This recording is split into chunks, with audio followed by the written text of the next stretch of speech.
1971 যুদ্ধে যখন সেই দেশ অগ্নিগর্ভ, তখন তারা বিপদে পড়ে কাঁদছিল বাঁচার তাগিদে।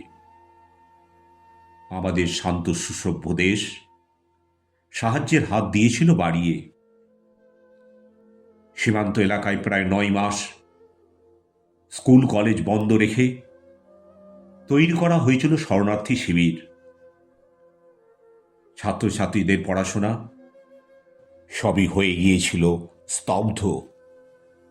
সেই দুর্দিনে তাদের আশ্রয় দেওয়া হয়েছিল শরণার্থী শিবিরে। খাদ্য, চিকিৎসা, অর্থ, শক্তি সবই বিনামূল্যে দেওয়া হয়েছিল সেখানে। এখন সেই ইতিহাস বেমালুম ভুলে গেছে তারা।